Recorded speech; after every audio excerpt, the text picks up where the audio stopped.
सारे भाइयों भाई राम राम। मैं रवि शर्मा भिवानी क्रांति न्यूज़ पे आपका स्वागत करता हूं। भाई जैसे आजकल जो लाइफस्टाइल है हमारी, उसके अंदर मतलब जैसे बहुत सी बीमारी आती रहती हैं, लेकिन हमारा जो आजकल रहने सहने का और खाने पीने का जो मतलब माहौल हो गया, जो तली भुनी चीज़ें खाते हैं और हमारे समस्या हो जाती है। लेकिन उन कई चीज़ें ऐसी होती है, कई बीमारियाँ ऐसी होती हैं जो कि उन चीज़ों का पता ही नहीं चलता। लेकिन हम डॉक्टर बदलते रहते हैं और बड़े बड़े मेडिकलों में जाके बड़े बड़े टेस्ट करवाते रहते हैं, लेकिन टेस्ट में उस चीज़ की बीमारी की समस्या जड़ न तो उसके सामने आती है और टेस्ट नॉर्मल आते हैं, और उसके बावजूद भी हम एक दूसरे डॉक्टर को बदलते रहते हैं और मतलब स्ट्रेस में रहते हैं कि पता नहीं कितनी बड़ी बीमारी होगी और उसका इलाज होगा कि नहीं। तो इसी पे चर्चा करेंगे। डॉक्टर सतेंद्र तंवर के पास आए हैं और इनसे बात करेंगे और जो ऐसी मतलब इस समस्या का हल निवारण बताएंगे आपको, और घर पे ही आप कर सकते हो। इस जो आज बीमारी है आईबीएस की जो बीमारी है उसके बारे में डॉक्टर सतेंद्र से पूछेंगे। कई सवाल है मन में, वही पूछेंगे। और अगर आपके मन में अगर कोई सवाल है, और हर सप्ताह हर संडे को एक वीडियो के माध्यम से आपको जानकारी देंगे। अगर आपकी भी कोई ऐसी बीमारी है तो आप कमेंट में बता सकते हैं, उसी पे अगले संडे को फिर वीडियो बनाएंगे। तो नमस्कार डॉक्टर साहब। नमस्कार। सबसे पहले मैं धन्यवाद कहना चाहूँगा भिवानी क्रांति न्यूज़ का, जिन्होंने अपना समय दिया और एक बीमारी के बारे में लोगों को अवगत कराएं, जिससे वो अपनी लाइफस्टाइल और डाइटरी हैबिट्स को मॉडिफाई करके अपनी जीवन को, क्वालिटी लाइफ को इम्प्रूव कर सकते हैं। माय डियर फ्रेंड्स, बीमारियां कई तरह की होती हैं। कुछ का इलाज होता है सर्जरी, कुछ का इलाज होता है मेडिसिन, और कुछ में आपका एडवाइस, आपकी लाइफस्टाइल और आपकी डाइटरी हैबिट्स ही काफ़ी कुछ चेंज ला देती हैं और आपको कई बार मेडिसिन की ज़रूरत भी नहीं पड़ती। सपोज़ करिए किसी मरीज को अपेंडिक्स हो गया तो उसका इलाज ऑपरेशन है, सभी जानते हैं। किसी को शुगर होगी, बीपी होगी, अस्थमा हो गया तो उसको मेडिसिन की आवश्यकता पड़ेगी, दवाइयाँ उसको लेनी पड़ेगी। तो आज जिस बीमारी की हम बात कर रहे हैं उसको हम बोलते हैं आईबीएस, इरिटेबल बाउल सिंड्रोम। ये एक ऐसी बीमारी है जिसमें हमारे जो ब्रेन गट एक्सिस है, ब्रेन जो हमारा दिमाग है और गट जो हमारा आंतड़िया और हमारा पेट है, इनके बीच में एक एक्सिस होता है, एक चैनल होता है। वो चैनल डिस्टर्ब हो जाने की वजह से मरीज को काफ़ी दिक्कतें होती हैं। ये दिक्कतें क्या हो सकती हैं? पेट में दर्द होना, बार बार लैट्रिन जाना, बार बार गैस का पास होना, लैट्रिन जाने के बाद दर्द में आराम मिलना, कब्ज़ होना, और कई बार कब्ज़ और लूज़ मोशन दोनों साथ में भी हो सकते हैं। पेट में मरोड़ लगना, और कई बार लैट्रिन के साथ आंव, जिसको हम म्यूकस बोलते हैं, वो भी इसमें आता है। इसमें क्या होता है, मरीज की जो कंप्लेंट्स हैं वो बेसिकली रिलेटेड होती हैं ब्रेन से, जिसको बारे में मैंने आपको बताया, ब्रेन गट एक्सिस। उसमें ब्रेन में डिस्टर्बेंस होता है और उसकी वजह से पेट की जो सिम्टम्स हैं वो हमें प्रोड्यूस होती हैं या फिर उसके लक्षण हमें दिखाई देते हैं। और हम दवाइयाँ पेट की लेते रहते हैं, पेट की दवाइयाँ लेते रहते हैं। कई बार डॉक्टर्स बदलते रहते हैं और कई बार बीमारी ये पकड़ में नहीं आती है। इसमें यूजुअली सभी जांच, आप कोई भी टेस्ट करवा लीजिए, ब्लड टेस्ट करवाएंगे, अल्ट्रासाउंड करवाएंगे, सीटी स्कैन करवाएंगे, पेट का एमआरआई करवाएंगे, सारे टेस्ट इसमें नॉर्मल आते हैं। और मरीज, चिकित्सक बदलता रहता है, एक चिकित्सक से दूसरे चिकित्सक पर, दूसरे से तीसरे पे, एक हॉस्पिटल से दूसरे हॉस्पिटल तक उसके पास रिपोर्ट्स की एक पूरी डायरी, किताब तैयार हो जाती है। लेकिन उसकी सिम्टम्स आपको सुनने के लिए, अगर आप उसको सुनते जाएंगे तो कम से कम 15 से 20 मिनट आपको पेशेंट को देनी पड़ेंगी। स्टार्टिंग से वो आपको अपनी तकलीफ़ें बताता रहेगा। तो ये आईबीएस जो बीमारी है, इसका पूरा कनेक्शन दिमाग से है। ब्रेन गट एक्सिस है जो हमारा, वो डिस्टर्ब हो जाता है, जिसकी वजह से आईबीएस होती है, इरिटेबल बाउल सिंड्रोम होता है। इसके कई टाइप्स हैं, क्राइटेरियाज़ हैं। एक रोम जो क्राइटेरिया है, रोम ने इसको डिवाइड किया है, जैसे U type undifferentiated, C type constipation, जिसमें मरीज को ज़्यादातर कब्ज़ रहती है, डी टाइप जिसमें मरीज को ज़्यादातर क्या रहता है, डायरिया रहता है, और सी और डी, और एम टाइप मिक्स, कभी लूज मोशन हो गया, कभी उसको कब्ज़ होगी। तो ऐसी सिम्टम्स रहती हैं। पेट में बार बार अगर आप ऑफिस 9 बजे जाते हैं तो कम से कम आप सुबह 6 या 7 बजे उठते हैं तो कम से कम 3 से 4 बार आप लेटरिन जाते हैं बार बार, और आपको फीलिंग आती है कि आप अच्छे से फ्रेश नहीं हुए। कई बार ऑफिस जाने के बाद भी आपको लगता है आप अच्छे से फ्रेश नहीं हुए और बार बार आपको मोशन जाने की सेंस होती रहती है, या फिर लेटरिन जाने के बाद भी, शौच जाने के बाद भी आपको लगता है कि आपका पेट अच्छे से साफ़ नहीं हुआ, पेट में ब्लोटिंग है, गैस बन रही है, पूरा दिन आप डिस्टर्ब रहते हैं, पूरा दिन आप अच्छे से अपना काम नहीं कर पाते, आप अपनी जो ये फिज़िकल प्रॉब्लम्स हैं, जो ये प्रॉब्लम्स हैं, इसकी वजह से साइकोलॉजिकली आप डिस्टर्ब्ड हो जाते हो, और इनडायरेक्टली साइकोलॉजिकली जो डिस्टर्बेंस है उसकी वजह से आपको फिज़िकल प्रॉब्लम है। तो ये वाइस वर्सा है। तो जो ब्रेन गट एक्सिस हमारा है वो पूरा डिस्टर्ब हो जाता है, जिसकी वजह से हमें सिम्टम्स, बार बार सिम्टम्स बदलती रहती हैं।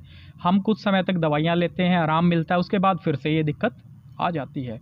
तो इस चैनल के माध्यम से मैं आप लोगों को संदेश ये देना चाहता हूँ कि ये बीमारी जो है IBS, इसमें सारी जांचें नॉर्मल आती हैं, ये कोई जानलेवा नहीं है, लेकिन इसमें आपकी लाइफस्टाइल, जो आपकी जीवन शैली है, वो पूरी तरह से डिस्टर्ब्ड हो जाती है।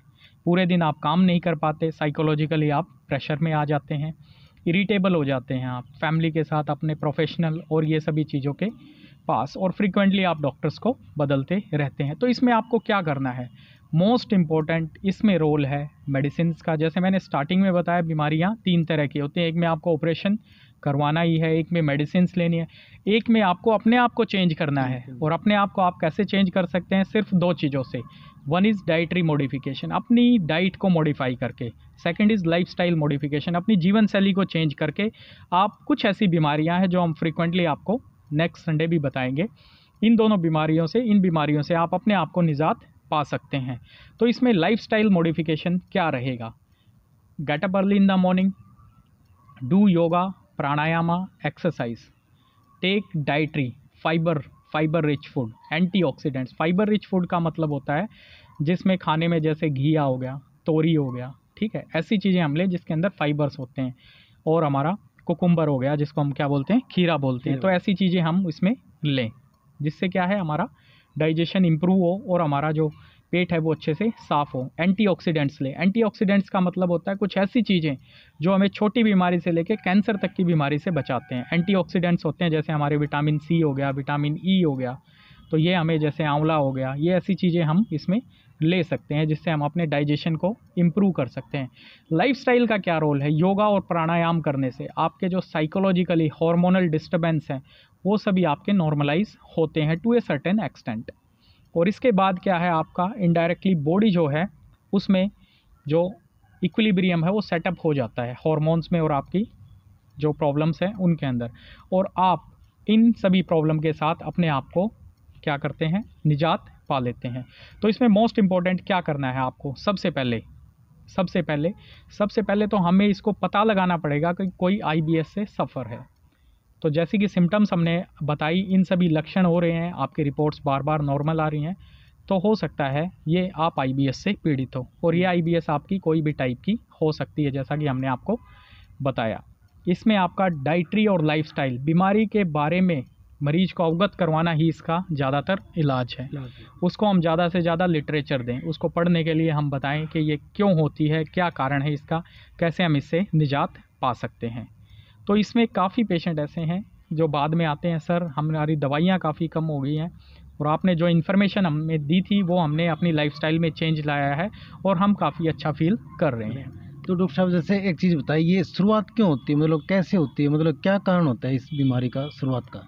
देखिए, इसकी सर्टेन जो इटियोलॉजी है, जो मतलब एग्जैक्टली क्या कारण है, वो अभी तक इसका पता नहीं चल पाया है। लेकिन इसमें मोस्ट इम्पॉर्टेंट क्या है, जो हमारा ब्रेन गट एक्सिस मैंने आपको बताया ब्रेन का, जैसे कोई बंदा साइकोलॉजिकली डिस्टर्ब है या फिर कोई साइकोलॉजिकली कोई प्रॉब्लम चल रही है, तो उसकी वजह से हमारा पेट में भी प्रॉब्लम्स आ जाती हैं। अगर वो लंबे समय तक बना रहे, हर बंदे को डिप्रेशन होता है किसी न किसी समय। हो सकता है मेरे को 1 घंटे के लिए डिप्रेशन हो, 1 घंटे बाद मैं उससे ठीक हो जाऊं।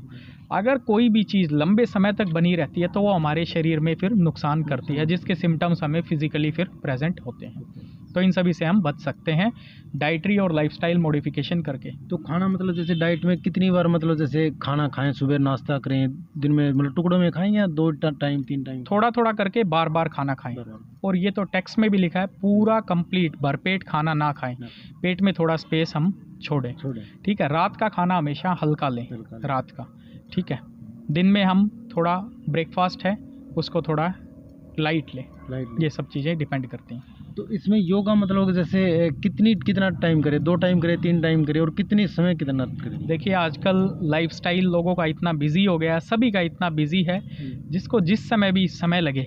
अगर आपको सुबह समय लगता है तो आप सुबह कर सकते हैं, आपको शाम को समय लगता है तो आप शाम को कर सकते हैं, क्योंकि इसमें कोई हार्ड एंड फास्ट रूल नहीं है आपको मॉर्निंग में करना है फिर आफ्टरनून करना है। जब आप कंफर्टेबल फील करें तब आप कर सकते हैं, बेस्ड ऑन योर कन्वीनियंस, जब आपको ठीक लगे। तो इसमें जैसे ठीक होएगा पेशेंट, उसको मतलब क्या मतलब क्या फील होएगा, मतलब किस हिसाब से जो स्ट्रेस होता है तो उसमें मतलब क्या मतलब पता चलेगा उसको? देखिए जैसे कोई पेशेंट है, वो स्टार्टिंग में 4 से 5 बार लेटरिन जा रहा था, पेट में गैस बन रही थी और वो अच्छा फ्रेश फील नहीं कर रहा था, लेकिन अभी उसकी फ्रीक्वेंसी कम हो गई है, वो 2 बार हो गई है। 10-15 दिन के बाद वो और कम हो गई है, 1 बार में आ गया है और वो नॉर्मलाइज हो गई है। तो इसका मतलब यही, मतलब आप अगर मेडिसिन ले रहे हो तो लेते रहें, लेकिन योगा और मतलब लाइफस्टाइल चेंज। हाँ बिल्कुल, जो भी चिकित्सक से आप इलाज चल रहा है वो चलने दें, प्लस अपनी डाइटरी और लाइफस्टाइल को जरूर चेंज करें, क्योंकि वो 2 एक मोस्ट इंपॉर्टेंट की फैक्टर्स हैं इसमें चेंज में लाने के लिए।